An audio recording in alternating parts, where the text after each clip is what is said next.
space for conversation around women's health through the lens of naturopathic and Eastern medicine. I am Sandi Ross, and this is Her Earth Medicine Podcast.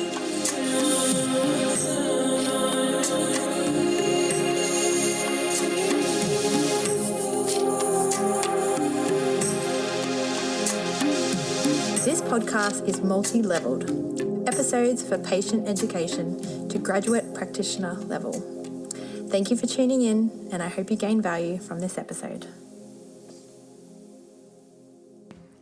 Today I'm going to be discussing all about the confinement period from a traditional Chinese medicine perspective. So if you don't know me, my name's Sandi, and I am a dual qualified naturopath and practitioner of traditional Chinese medicine. I graduated back in 2008 with my first degree and then went on and actually did my master's in traditional Chinese medicine. And I've been a lecturer in Chinese medicine for the past 5 years at a college here in Australia. And I have 2 kids myself. So I've practiced the confinement period when I had my 2 children at home, and I found it one of the best times of my life because I just switched off. So I'm going to just give you a little bit of background about my story and other cultures around the world before we dive into the traditional Chinese medicine stuff.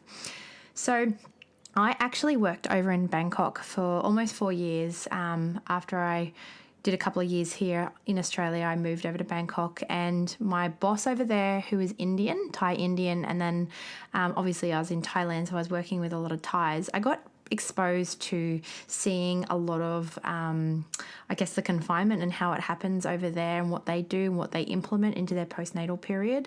So there's actually like people that are employed specifically to come and look after you have your child. There's, specific rituals that they implement, such as someone comes and does a herbal bath and they like steam you with all these beautiful herbs. There's a particular diet to follow, and they always follow the same sort of things worldwide, I've noticed. So from a TCM perspective, the whole kind of confinement period focuses a lot of warmth, and I've noticed that happens a lot with all the cultures around the world. So my mother-in-law is African, and she was here when I had my children. She lives in Canada now. But some of the things she told me and, helped me with were understanding what they practice in Africa, and it's a lot of similarities, crossovers. I used to work in a Vietnamese restaurant back when I was a high school student, and then a naturopath and Chinese medicine student, and my bosses were Vietnamese, and one of my bosses had 2 children in the time I was working there, or actually just one, I can't remember. So my boss had children while working there, and she had to practice the confinement period as well. And I remember some of the things she was talking about that she wasn't allowed to do, and she wasn't allowed to wash her hair, and she wasn't allowed to brush her teeth, and she had to follow a specific diet, and she wasn't allowed to leave the home for that first month. So to me, it's really interesting because these are different cultures I've worked with and sort of seen and been exposed to, but they all sort of follow the same thing. So worldwide, every single culture, if you trace back, actually has a period where after birth, they stay home, they, get used to breastfeeding, they support the mother with all the women in the village. And it's something that we're super disconnected from here in the West. So I'm going to bring it back now to a bit more of the TCM perspective, which is the traditional Chinese medicine perspective. But I just thought it was good to give a little bit of background about the fact that this is actually something that every culture has practiced, and we've really disconnected from it. So it's great that it's now becoming a new thing, and a lot of people, doulas, midwives, are really open to it, and a lot of people are starting to implement it. So let's dive into some of the traditional Chinese medicine aspects of the confinement period. So one of the big things is, I've already mentioned, is avoiding cold. So actually, I remember specifically in the hospital, after I had my children, both my children, they would come in with a jug of ice water to give me some water to hydrate. I was in a room where it was freezing cold air conditioning, and my legs are up on stirrups. There's like blood everywhere, and you're getting sewn up by obstetricians, and it's just like a mess, and it's cold. I remember just feeling so cold, and you also lose a lot of blood, and some people lose quite a bit of blood, which makes you even more cold. And that is like a big no-no in Chinese hospitals. So in Chinese hospitals, they actually wrap your head up in a warm cloth, and it's really warm in those birth suites. So in the West here, we've got this air conditioning freezing. We've then got ice ice water to drink. And then I remember the first thing I was brought to eat, thank God my mum came with a cooked meal after that, but a sandwich or a salad, actually. And I was just like, oh no. So I was like, can I have some warm water? Can I have something warm to eat? And then soon after, my mum brought me some food. But yeah, it's just something to note that like here it's all about freezing cold. And everyone that's had a baby can probably relate to that, thinking, oh yeah, I was probably cold in that room. So, you know, this is where socks and blankets come into it. So making sure you got socks on, or ask for socks to be put on you if you don't have them on, have a blanket, have warm water. These are some of the first things to implement when we have a child from a traditional Chinese medicine perspective, because what happens is when you have a child, your pores are very open. So it's really important to consider that these first 40 days set you up for the next 40 years from a traditional Chinese medicine perspective. So what you do to yourself in the 40 days is going to project your longevity. So we really want to make sure that we're really looking after ourselves in these 40 days. So if your pores are open, all the cold can actually come in and invade your body. So in Chinese medicine, this is a really big way to cause illness, and also the traditional perspective is this can actually go on and cause arthritis later on in life. So it's all about keeping warm and not allowing chills and like drafts to get in to you and to your baby as well. So this is what I love about the postnatal period, is actually really big emphasis on actually looking after the mother, not just that baby. So we give birth to a baby, but the baby actually gives birth to a mother, if you think of it like that too, because you're now a new mother for the first time. So we have to make sure that it's an interchangeable, period of looking after mother and baby, the yin and the yang, and making sure that everyone is nurtured, not just one person in particular. So in traditional Chinese medicine, they actually didn't shower after having a child for the first 40 days. So this has got a lot to do with, maybe perhaps back then it was very hard to get hot water. These are some of my own takes on why they didn't shower. So number one, they probably didn't have access to much warm water anyway. It would probably just be cold, so that's too cold for the body, so they just didn't shower. And clean water is probably a big thing too. So there's a huge risk of infection if you've got lesions and you've just, you don't want to go and put your body and immerse yourself into something that's got bad bacteria. So it's probably more sterile to just actually not have a bath or not shower, to not wash. So I think now what they do is they actually do wash, but there's some things that they might actually still consider that they follow from the traditions, like not washing their hair and brushing their teeth. So brushing the teeth comes back to, if you brush and your gums are super sensitive because you've just had a baby, that it can actually mean your teeth are going to fall out earlier on in life. So that's another kind of traditional aspect, is to not brush the teeth. And what they would do is just get some cotton bud and wrap it around and dip that in warm salty water and just rub the gums over with the cotton bud. So at least you're having some sort of way of washing your mouth and not having stinky breath, I guess. Sorry, I just cut it out then because my phone was ringing. So a big emphasis on avoiding cold and becoming wet or being damp, they call it in traditional Chinese medicine. So showering wasn't a big thing back then, but you can always get a cloth and you can wipe your body down, and they do use like warm herbs, like a cloth that's soaked in the cooked warm herbs, and they wash the body with that, and you can wash the vagina several times a day because we need to keep that area clean. And then now what they do is actually use a hairdryer to dry the body off, to keep the body really warm. So there's a huge emphasis on keeping the body super warm and not exposed to coldness, to dampness, or to becoming too wet. Now, Chinese herbs actually have a big place in the postpartum period. So it is something that I think can be a little bit more individual, but there's definitely some things that everyone can implement into their postnatal confinement period. And I might talk about them a little bit more when I talk more about the food. But yeah, I just wanted to touch on some of those core things that they did practice back in the day that might not work so much now for modern mums. We want to shower.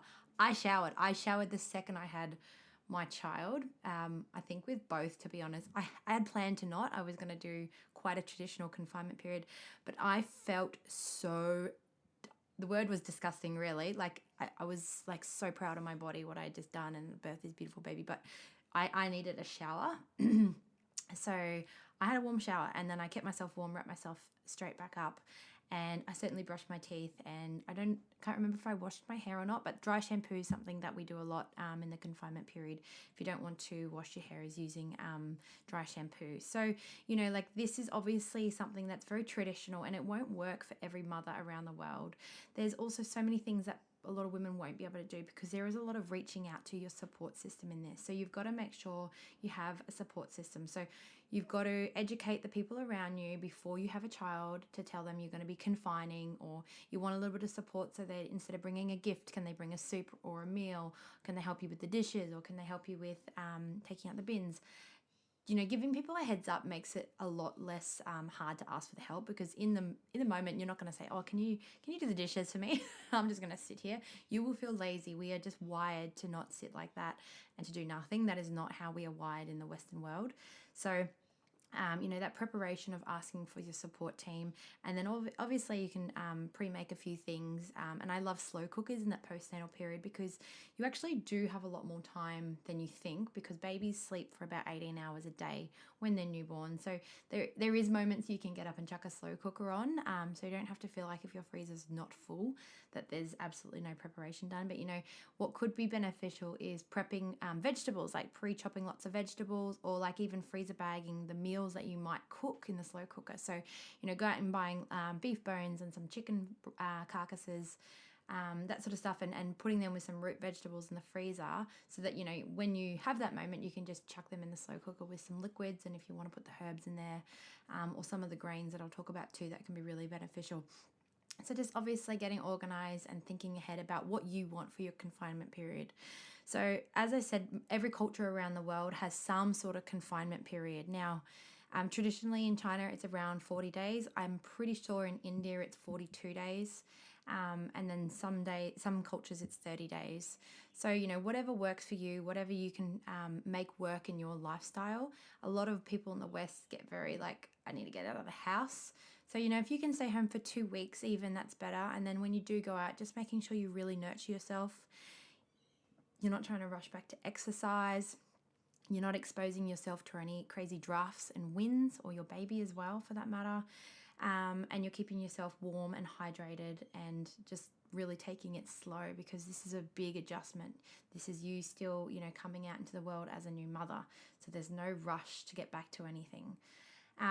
So another thing, when I speak about, avoiding of the wet and the cold and the damp is things like putting your hands into the cold laundry, and hanging out the washing when it's cold. So these are kind of things to think about in advance. Asking for your partner if he can help hang out the washing, or your mother-in-law, or your mother, or your auntie, or whoever else is around, so that you're not having your hands touch cold laundry. The other thing is cold dishes. So often, obviously, if you're washing, it's a warm sink, that sort of stuff. But because your pores are so open, remember that if you're not using organic products, you're really absorbing in anything that's in that dishwashing liquid. So really be mindful around that. And there's a big emphasis on the sitz bath, which I think are very good. I think in the traditional perspective, there was no immersing of the vagina into any liquids in that postpartum period. So it was more actually about the steaming. So we hear of the yoni steamers. So they're very beneficial. So you get the herbs and you actually steam the vagina with them. So this is just food for thought, and I'm just touching on a few of the traditional things, so that everyone can either take this information and run with it and do their own confinement period, or they can just pass it on to somebody that might be going to have a baby pretty soon. So let's talk a little bit about foods, because this is a very important aspect, especially in my perspective on things, because how you nourish yourself in 40 days has a lot to do with what you're putting in your body and what is coming into the breast milk. So this is the first period, especially if you're a new mum, this is the first time ever breastfeeding, and it can be very challenging for lots of women. It can be super easy for many women, of course, and it can just flow very naturally. And I'm pretty blessed that it happened like that for me. But I know lots of women that have had heaps of struggles with either latch, milk supply, the pain that comes with it, because it is very painful. My best friend, she had candida all over her nipples, and it was like bleeding and cracked, and it was just so painful. And she actually had to pump and stop feeding for a while, but then she was able to latch again with her child. So all these challenges come up, and you can seek help around you, like postpartum doulas, lactating consultants, naturopaths, TCM practitioners, midwives. There are people trained to support you, so don't feel like you are alone. You're sitting there and you're in pain and you don't have supply and your child is screaming. Seek help. Seek professional help. That is something you must do. Lactation consultants are golden in this time. So definitely reach out. Now, from a traditional Chinese medicine perspective, there are lots of foods you can actually eat to help with milk supply. We obviously want lots of liquid coming in because that's going to be very beneficial and supportive. Some of the great foods that you can actually consume are things like barley and millet and oats and rice and brown rice, like grains. So having these grains, like these carbohydrates, are actually going to be really beneficial for milk supply, as well as things like your in Chinese medicine, the milk comes from blood. So if you're blood deficient, you've lost all this blood, you've got to build your blood and replenish your blood. So you definitely need to have blood building food. So a lot of your blood building foods are things like, well, obviously meat. Yes, meat is a big blood building food, but we want to have meat that's really easy to digest. So let me take it back a step actually. So the big components around food, we want qi and blood building foods to be consumed, and we want really easy digestible foods because our digestive system is super weak at this time. We want cooked and warm foods. So lots of soups and stews and casseroles and all those really lovely, easy to digest foods. So not having salads, not having smoothies, not having raw cold pressed juices. I almost want to repeat that, but I feel like you get the picture there. So avoiding raw and cold things. You can have a piece of fruit, but just don't have it cold from the fridge. So be really mindful to have warm, cooked, easy digestible foods. So your blood building foods are going to be things like your meat, and especially things like your bones and your cartilage and your offal and your organ meats. So liver is a very rich source of iron and vitamin A and lots of great nutrients. And so if you can have pate, that's great. Or you can get the offal, that, bones, and cook them up in a slow cooker, and you don't particularly have to eat the actual meat or the bones, but you get the juices and all those good nutrients from the cartilage, which is really good for blood building, which is really good for your breast milk supply. Your beans and legumes are also really good for blood building as well. Obviously, if you're not consuming these very often prior to having a child, then be mindful because you can cause gas in your baby. So if you're listening to this and you haven't had your child yet, maybe start having some more legumes and beans if you plan on having them in your postpartum period. Black beans and kidney beans are really blood building from a TCM perspective. My mother-in-law, who's African, made me a massive soup. It was beef and lamb, and it had lots of legumes in there, and it was so delicious, so nourishing, lots of spices as well. Nothing hot though, nothing like no chili or anything like that, but lots of ginger and actually can't remember, cumin, quite a few Indian spices in there, and it was just delicious. And I ate that every single day for a couple of weeks. She made me a few batches of it and it was just perfect. So bone broths are another great source for blood building and, a postnatal food, and that's super easy. And if you need, you can get those packet or pre-made ones, but they are not as nourishing as fresh. Like fresh is always going to be best. So if you can make your own. Eggs are going to be great. So eggs can produce a bit of wind in Chinese medicine, so not overdoing the egg intake, but definitely having some good source of protein. And in the yellow of the egg, that's probably where you're getting all your beneficial nutrients. So you want to make sure you're having that. You've got your choline and your B vitamins, which are really beneficial. Oats is one of my favorite breakfasts to consume for the postpartum mum. It's warm for the digestive system. It's full of all nutrients, so it's nutritive, and it's also very easy to digest and slightly blood building. And then you can add things into your porridge that are going to be more blood building. So you can put Chinese dates in there, goji berries, things like cinnamon. You can stew up some apples, and you can put things like molasses on there, which is blackstrap molasses is super blood building, rich in iron and magnesium. So oats is a great and pretty easy breakfast to do. And look, if you had to do it, one of those packet oats in the microwave, that's better than not eating. And I noticed such a big difference when I had my oats for breakfast with my milk supply. So I always encourage mums to try and eat oats. And if you have a gluten intolerance or you're celiac, then you could go for like a rice or a quinoa porridge and have that in the morning instead.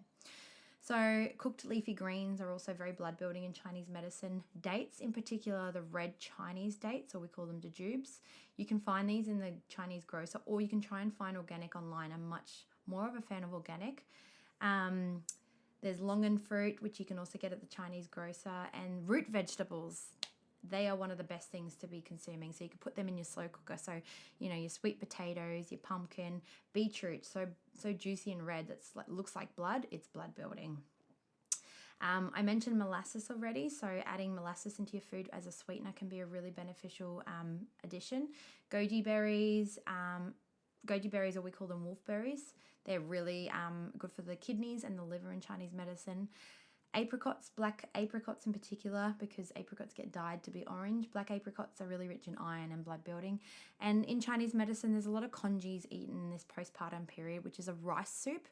Now, if you're not familiar with this and you don't like the idea of having a congee, it's kind of like a risotto in a little bit of I guess that's my Western take on congee.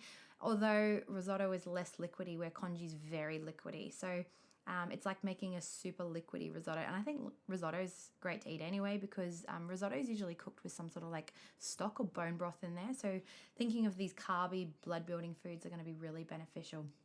So lots of soups and stews and casseroles.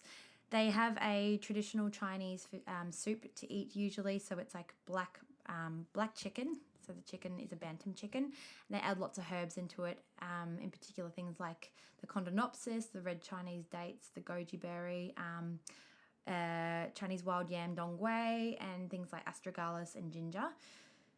And these are all eaten together. Now, it's very strong. For someone that's never had these herbs before will be like, whoa, that's a really earthy, rooty tasting soup.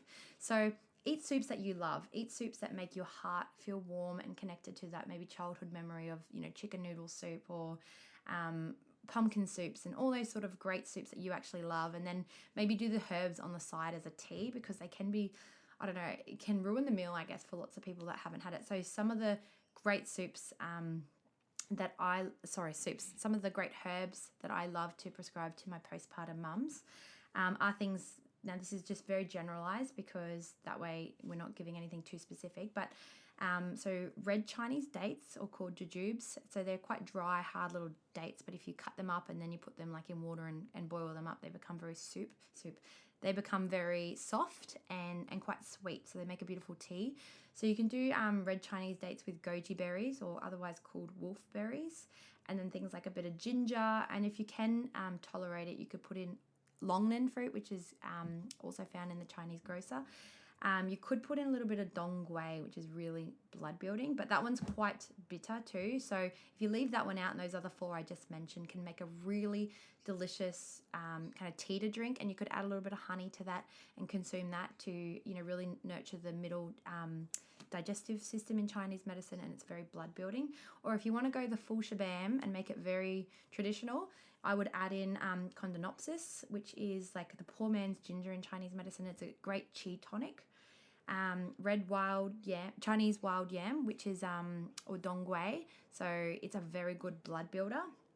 Astragalus, or huang qi we call it, and excuse my Chinese pronunciation, I've never been good at pronouncing Chinese herbs. Dong gui is used by naturopaths and all Chinese fertility specialists. Anyone working with gynecology stuff will be using dong gui. It's an amazing blood builder. And then also ginger. So ginger's nice and warming as well. So yeah, you can get them, the danshan, which is the condonopsis, and the dong gui and astragalus. You should be able to find them at a local Chinese grocer, or you can get them online. They do have little fertility soup packs as well in those little Chinese grocers as well. I'm just mindful that I don't know the quality of some of the herbs and if they're sprayed too, so just be mindful of that as well. But yeah, making beautiful soups and stews, and you can sort of make these teas up into a big batch, and then you can sort of drink that throughout the day. There's obviously more Western herbs that are used, so fenugreek and fennel are amazing also for breast milk supply. I was drinking a lot of fenugreek. I just boil up the seeds. It does definitely come out your pores. You smell like really strong. I remember being like, what's that smell in my house? It smells like curry. It was me. So just be mindful that all this really strong herby stuff does come out your pores. When you breastfeed, your pores open up and you start sweating, and especially if you have a predominant breast, you'll sweat out that side a lot more too. So keeping the food nourishing, easy to make, have a few herbs on the go so you can make up some teas, have a few soups on the go, and if you've got kids and stuff to feed, do things like the risotto and the porridge for breakfast. Make yourself a batch of the soups up so that you can still do spag bowl for the kids and whatnot, and you can have a soup for dinner. Just do what works for you so that you can still have the most nourishing and slow confinement period, so that you can get the most out of resting and sitting the month, so that the next 40 years for your health is going to be really easy and you'll have good longevity. So just to recap, a few of the core things from the postpartum period is take rest often and be gentle in your body. Keep yourself warm and don't expose yourself to cold drafts or winds, or be in air-conditioned rooms. And eat warm and cooked foods, avoiding cold and raw food and drinks. So lots of soups, stews, casseroles, warm drinks and herbal teas. And just really enjoy the connection with your newborn baby, lots of skin to skin, keep yourself hydrated, and also reaching out to your support network before you have your child. There are lots of great practitioners all around the world that can support you, that you can reach out to. There's Chinese medicine practitioners that are very educated in the first 40 days and the confinement period. There's postpartum doulas. Obviously, you've got your midwives, your lactation consultants, naturopaths as well. They have a big role. And just, reaching out for the resources. So there's the beautiful book called The First 40 Days, which is the essential art of nourishing the new mother. There's the Golden Month book. There's a few great books that you can get that are beautiful baby shower gifts. And just making sure that you take the time to get yourself kind of organized prior to baby coming is the key thing to do there. And doing what works for you, and don't add stress and pressure to yourself. Just enjoy this time. I am also available worldwide for consultations, so if you did want to book in with me, you can go to sandirosshealth.com or find me through Her Earth Medicine Instagram. I have a booking link there, but like I said, there's lots of people worldwide that you can reach out to, especially if you want that face-to-face contact. Now, I also want to share with you guys that very soon I have my children's health course, Bloom, launching. It has been a long process to get it ready, and it will be probably out in the next month or two. It's all about, integrating naturopathic and Chinese medicine traditions into raising healthy children naturally. So be sure to look out for that. It's going to be called Bloom, and I would love if you can share that around to your friends and family with young children when it does launch. I would be so grateful. And for those of you who do want to purchase a course, you can use the discount code BLOOM at checkout for $50 off, making it just a third of the price. So I am so grateful if you check it out. Thank you.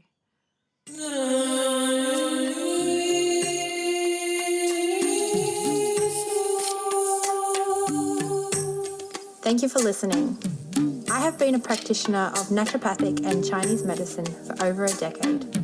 I have a master's degree of health science, and I am an academic lecturer at Australia's leading natural medicine college. I am available worldwide online for bookings. Simply go to sandirosshealth.com.